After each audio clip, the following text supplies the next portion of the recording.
আসসালামু আলাইকুম রহমতুল্লাহ। আমি ডাক্তার মোহাম্মদ হাফিজুর রহমান। আমার YouTube channel Adnan homeo pharmacy. দেশ ও দেশের বাইরে যেখান থেকে আমার এই চ্যানেল দেখতেছেন সকলকে জানাই অভিনন্দন। আজকে আলোচনা করব ইনফ্লুয়েঞ্জা সর্দি, ইহা সংক্রামক ব্যাধি। এই রোগে যে ব্যক্তি আক্রান্ত হয়েছে সেই ব্যক্তির হাঁচি কাশির থেকে অপর ব্যক্তির সংক্রমণ হয়ে থাকে। এই রোগে যে আক্রান্ত হয়েছে, আক্রান্ত হওয়ার সাথে সাথে তার শরীর আড়াআড়ি এবং নানা ধরনের উপসর্গ জেগে ওঠে। যেমন সংক্রমণ ব্যক্তির থেকে যখন আরেকজন ব্যক্তি আক্রান্ত হয় তখন তার শরীরে এক ধরনের ব্যথা চলে আসে। চোখ এবং শরীর, হাত পা জ্বালাফোড়া করতে থাকে, ব্যথা করতে থাকে, হাসি আসতে থাকে, কখনো চোখ দিয়ে কখনো নাক দিয়ে পানি পড়তে থাকে। এই রোগটা খুব এমনই রোগ যে রোগীকে খুব কষ্টের ভিতরে রাখে। এই রোগে যদি আমরা কখনো আক্রান্ত হই তাহলে এর থেকে কিভাবে আমরা পরিত্রাণ পাব? ইনফ্লুয়েঞ্জা সর্দিতে যদি আমরা আক্রান্ত হই, সর্বপ্রথম হোমিওপ্যাথিক মেডিসিন অ্যাকোনাইট 30 অথবা 200 2-3 ঘন্টা অন্তর অন্তর 2 চা চামচ পানির সাথে মিশ্রণ করে কিছু দিন খেলে এই রোগ থেকে আরোগ্য পাওয়া যায়। আমাদের মাঝে এমনও ব্যক্তি রয়েছে যা আমরা যে কোনো সময় স্কুল থেকে আসতে হোক, বাজার থেকে বা বাসা বাড়িতে অনেক সময় আমরা বৃষ্টিতে ভিজি।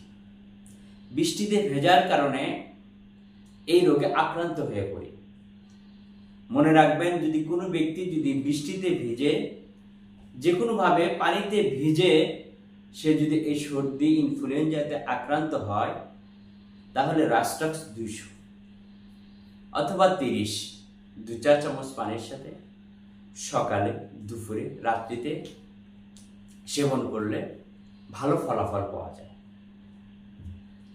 এবং এর সাথে বায়োকেমিক মেডিসিন ফ্রাম ফস 66, যদি তার মাথা ব্যথা শুরু হয়, মাথায় জ্বর চলে আসে, হাঁচি হয়, কাশি হয়, বায়োকেমিক ফ্রাম 66 4টি করে বড়ি দিনে 3 বার অন্তর 6 ঘন্টা পর পর সেবন করিলে ভালো ফলাফল পাওয়া যায়।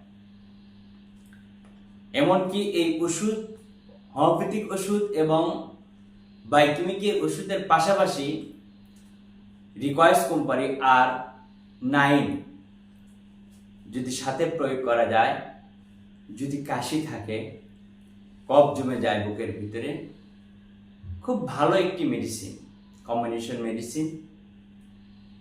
আর এর রিকোয়েস কোম্পানির R9 10 ফোঁটা করে 6 ঘন্টা অন্তর অন্তর সেবন করলে আরও চমৎকার রেজাল্ট পাওয়া যায়। আমরা এই ওষুধের পাশাপাশি আমরা কিছু নিয়ম মেনে যদি চলি, আমরা আরও ভালো থাকবো, অতি দ্রুত সুস্থ হয়ে উঠতে পারবো ইনশাআল্লাহ। এই রোগে আক্রান্ত হলে আমি ঠান্ডা পানি কখনোর জন্য খাবো না। ঠান্ডা পানি খাবো না, পানি গরম করে ঠান্ডা করে এরপরে আমি পানি খাবো। আজকে এই পর্যন্তই। যারা আমার এই চ্যানেলে নতুন এসেছেন, যদি আমার চ্যানেল ভালো লাগে অবশ্যই সাবস্ক্রাইব করবেন। পরবর্তী নোটিফিকেশন পাওয়ার জন্য পাশে থাকা বেল আইকনটিতে ক্লিক করবেন। আল্লাহ হাফেজ।